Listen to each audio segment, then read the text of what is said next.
Hi friends, இந்த வீடியோவில் mothers டேக்கு அம்மாவுக்கு வந்து நம்ம ஈஸியாக வீட்டிலேயே சின்னதாக கிஃப்ட் வந்து எப்படி ரெடி பண்ணி கொடுக்குறது அப்படின்னு தான் பார்க்க போகிறோம். ஆல்ரெடி க்ரீட்டிங் கார்ட்ஸு இந்த மாதிரி கிஃப்ட் ஐடியாஸ் போஸ்ட் பண்ண வீடியோஸோட லிங்க் எல்லாமே டிஸ்கிரிப்ஷனில் இருக்குது, அதையும் செக் பண்ணி பாருங்கள். ஸோ அந்த மாதிரி கூட நீங்கள் ட்ரை பண்ணி பார்க்கலாம். அடுத்து யுக்ஷிக் லைஃப் ஸ்டைல் தமிழ் அப்படிங்கிற என்னோட இன்னொரு சேனலையும் பாருங்கள். உங்களுக்கு பிடிச்சிருந்தா சப்ஸ்கிரைப் பண்ணி சப்போர்ட் பண்ணுங்கள். நம்ம கிராஃப்ட் சேனலையும் இப்போ தான் ஃபஸ்ட் டைம் பார்க்குறீங்க அப்படின்னா சப்ஸ்கிரைப் பண்ணி பெல் ஐக்கான் கிளிக் பண்ணி ஆல் நோட்டிஃபிகேஷன் கிளிக் பண்ணிக்கோங்க. அப்போ தான் வீடியோ போஸ்ட் பண்ண உடனே உங்களுக்கு நோட்டிஃபிகேஷன் வரும். வாங்க இப்போ மதர்ஸ் டேக்கு ஈஸியாக கிஃப்ட் எப்படி பண்ணுறதுன்னு பார்க்கலாம். ஃபஸ்ட்டு கிஃப்ட் ஐடியாவுக்கு பார்த்தீங்கன்னா ஐஸ் ஸ்டிக்ஸ் தான் எடுத்திருக்கேன். இந்த ஐஸ் ஸ்டிக்ஸை வந்து இந்த மாதிரி கட் பண்ணி நம்ம ஒட்ட போகிறோம். ஸோ அதனால் வீடியோ பார்க்கும்போது உங்களுக்கே புரியும். ஃபஸ்ட்டு வந்து நம்ம இந்த மாதிரி ஐஸ் ஸ்டிக்ஸை கட் பண்ணி ஒட்டிக்கலாம்.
இப்போ பார்க்கும்போது உங்களுக்கே தெரிஞ்சிருக்கும்னு நினைக்கிறேன். நம்ம ஐஸ் ஸ்டிக்கில் வந்து சின்னதாக வீடு மாதிரி கட் பண்ணி ஒட்டியிருக்கோம். ஸோ இது வந்து இப்போ நல்லா காஞ்சிருச்சு. இப்போ அடுத்து வந்து இதில் கலர் பண்ணணும். கலர் பண்ணுறதுக்கு பார்த்தீங்கன்னா நான் வந்து ஸ்கெட்ச் பென் தான் எடுத்திருக்கேன். நம்ம பெயிண்ட்டு கூட யூஸ் பண்ணி கலர் பண்ணிக்கலாம், அல்லது கலர் பேப்பர் வந்து இதே ஷேப்பில் கட் பண்ணி இது மேலே வந்து நம்ம ஒட்டிக்கலாம். ஸோ நம்ம ஈஸியாக ஸ்கெட்ச் பென் யூஸ் பண்ணி இந்த மாதிரி கலர் பண்ணிடலாம். மேலே வந்து ப்ரௌன் கலரில் கலர் பண்ணியிருக்கேன், கீழே வந்து பிங்க் கலரில் கலர் பண்ணியிருக்கேன். ஸோ இந்த மாதிரி நம்ம வந்து ஃபஸ்ட்டு கலர் பண்ணிக்கலாம். அடுத்ததாக பார்த்திங்கன்னா இந்த மாதிரி ஒரு அட்டையில் வந்து சின்னதாக ஒரு ரெக்டாங்கிள் பீஸில் அந்த ஐஸ் ஸ்டிக்கு இடையில இருக்க கேப்புக்கு ஏற்ற மாதிரி கட் பண்ணி எடுத்திருக்கேன். இதை வந்து நம்ம அந்த இடத்துல ஃபெவிகால் யூஸ் பண்ணி ஒட்டிடலாம். அடுத்து வந்து பார்த்திங்கன்னா இந்த அட்டையில் நம்ம மதர்ஸ் டே ரிலேட்டடாக ஏதாச்சும் எழுதிக்கலாம். ஹாப்பி மதர்ஸ் டே அந்த மாதிரி, இல்லை அம்மாவை பற்றி ஏதாச்சும் நம்ம எழுதிக்கலாம். நான் வந்து என்ன எழுத போகிறேன் அப்படின்னா, home is where my mom is. அதாவது நம்ம வீட்டுக்குள்ளே போனோன்னே அம்மாவை தானே ஃபஸ்ட்டு தேடுவோம். ஸோ அதனால் வீடு மாதிரி ஐஸ் ஸ்டிக்கில் செஞ்சுட்டு அதில் வந்து அம்மாவை பற்றி எழுதியிருக்கேன். ஸோ இந்த மாதிரி நீங்கள் ஈஸியாக ஐஸ் ஸ்டிக்லேயே ரெடி பண்ணி இந்த சென்டரில் வந்து ஏதாச்சும் எழுதிக்கலாம். இதை வந்து நம்ம அப்படியேவும் ஆணியில் வந்து மாட்டிடலாம். ஏன்னா அந்த மேலே இருக்க இடத்துல சின்னதாக கேப் இருக்குல்ல, ஸோ அந்த மாதிரியும் அப்படியே மாட்டிக்கலாம். அல்லது சென்டரில் வந்து ஏதாவது டெக்கரேட்டிவ் ரோப்பு, சாட்டின் ரிப்பனு, அல்லது இந்த மாதிரி பால் செயின்ஸு ஏதாச்சும் ஒன்றை வந்து இந்த மாதிரி உள்ளே கோர்த்து முடிச்சு போட்டுட்டு இதை கூட நம்ம வந்து ஆணியில் மாட்டிடலாம். ஸோ இந்த மாதிரி ஈஸியான ஒரு கிஃப்ட் வந்து நீங்களே ரெடி பண்ணலாம். நமக்கு ஐஸ் ஸ்டிக்கு, ஸ்கெட்ச் பென் மட்டும் இருந்தாலே போதும், அழகாக ரெடி பண்ணிடலாம். நடுவில் வந்து நம்ம ஒயிட் பேப்பர் கூட ஒட்டிக்கலாம், அதுவுமே அழகாக தான் இருக்கும். ஸோ இந்த மாதிரி ஈஸியாக ஒரு கிஃப்ட்டு நீங்களும் ட்ரை பண்ணி பாருங்கள். அடுத்த கிஃப்ட் ஐடியாவுக்கு பார்த்திங்கன்னா நான் வந்து பிளாஸ்டிக் பாட்டில் எடுத்திருக்கேன். இதை வந்து நம்ம பாதியாக கட் பண்ண போகிறோம். இதே ஷேப்பில் இருக்கிற மாதிரி பாட்டிலாக பார்த்து எடுத்துக்கோங்க. அப்போ தான் நமக்கு வந்து கரெக்டான ஷேப்புக்கு கிடைக்கும். ஸோ இப்போ வந்து நம்ம கட் பண்ணியாச்சு. மேலே இருக்க பீஸ் மட்டும் எடுத்துக்கலாம். அடியில் வந்து ஓப்பனாக இருக்குல்ல, ஃபஸ்ட்டு அதை க்ளோஸ் பண்ணணும். அதுக்கு வந்து கார்ட்போர்டில் இந்த பாட்டிலை வச்சு அதே ஷேப்பில் அந்த ரவுண்டாக வரைஞ்சி அந்த பீஸை வந்து கட் பண்ணி எடுத்துக்கோங்க. இதை வந்து கட் பண்ணி எடுத்துகிட்டு பாட்டிலோடு சேர்த்து வச்சு நம்ம செலோ டேப் யூஸ் பண்ணி ஒட்டிடலாம்.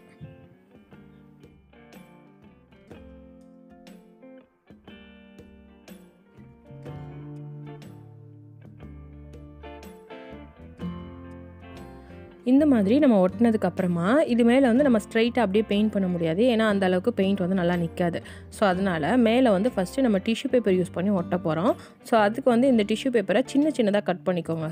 மடக்கிட்டு நல்லா சின்ன ஸ்கொயர் ஷேப்பில் வர்ற மாதிரி குட்டி குட்டியாக கட் பண்ணிக்கோங்க. கட் பண்ணிவிட்டு ஒரு சின்ன பவுலில் வந்து கொஞ்சம் தண்ணியும் அதில் வந்து ஃபெவிகாலும் ஆட் பண்ணிக்கோங்க.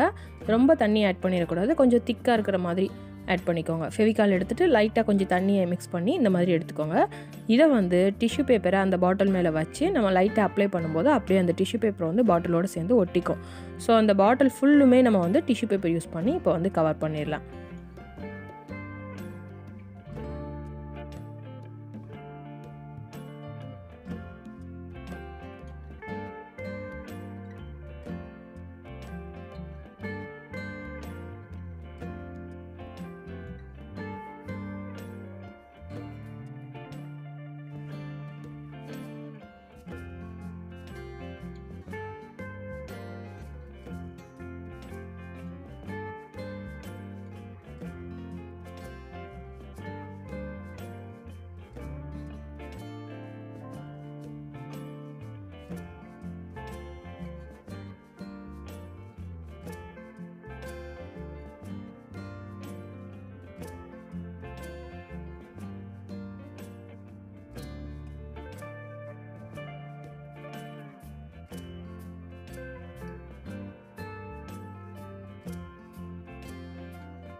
இந்த மாதிரி பாட்டில் ஃபுல்லுமே டிஷ்யூ பேப்பர் வந்து ஒட்டிட்டு இது வந்து நல்லா காய விட்டுருங்க.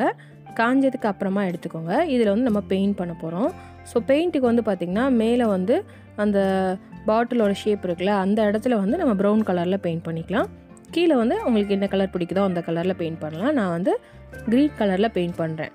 ஸோ க்ரீன் கலரில் பெயிண்ட் பண்ணும்போது கீழே இந்த மாதிரி கொஞ்சமாக ஒரு இடம் மட்டும் விட்டுட்டு மித்த இடத்துல எல்லாத்துலேயுமே நீங்கள் வந்து க்ரீன் கலரில் பெயிண்ட் பண்ணிடுங்க.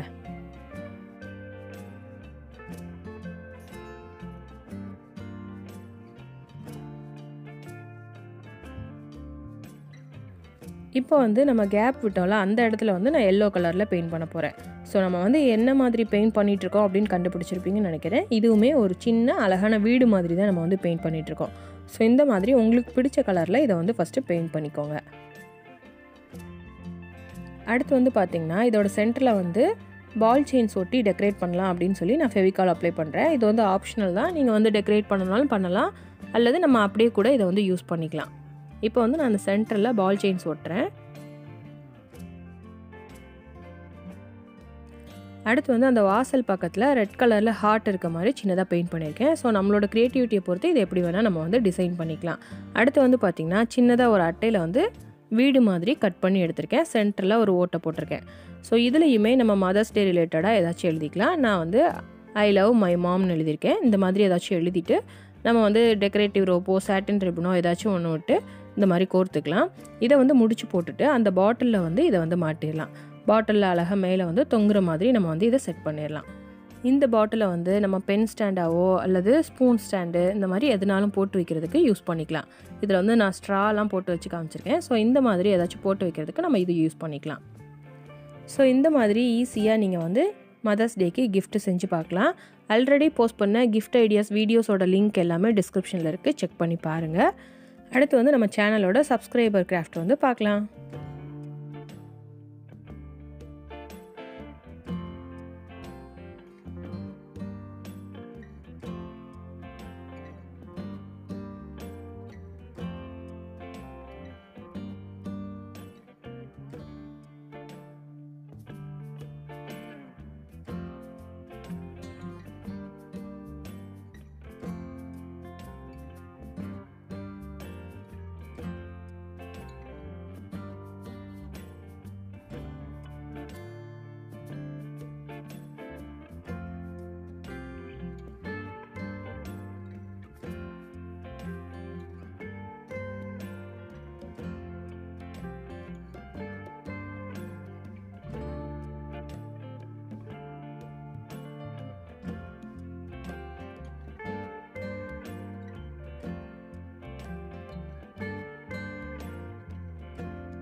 இந்த மாதிரி உங்களோட கிராஃப்ட்டையும் வீடியோவில் பார்க்கணும் அப்படின்னா உங்களோட கிராஃப்ட் இமேஜை என்னோட இமெயிலுக்கு சென்ட் பண்ணுங்கள். ஸோ உங்களோட கிராஃப்ட்டையும் இந்த மாதிரி வீடியோவில் பார்க்கலாம். இந்த வீடியோ உங்களுக்கு பிடிச்சிருந்தா லைக் பண்ணுங்கள், உங்கள் ஃப்ரெண்ட்ஸ் அண்ட் ஃபேமிலிக்கு ஷேர் பண்ணுங்கள். நீங்கள் இன்னும் நம்ம சேனலை சப்ஸ்கிரைப் பண்ணாமலே பார்த்துட்ருக்கீங்க அப்படின்னா சப்ஸ்கிரைப் பண்ணி பெல் ஐக்கான் கிளிக் பண்ணி ஆல் நோட்டிஃபிகேஷன் கிளிக் பண்ணிக்கோங்க. அப்போ தான் வீடியோ போஸ்ட் பண்ண உடனே உங்களுக்கு நோட்டிஃபிகேஷன் வரும். நெக்ஸ்ட் கிராஃப்ட் வீடியோவில் பார்க்கலாம். தேங்க்யூ.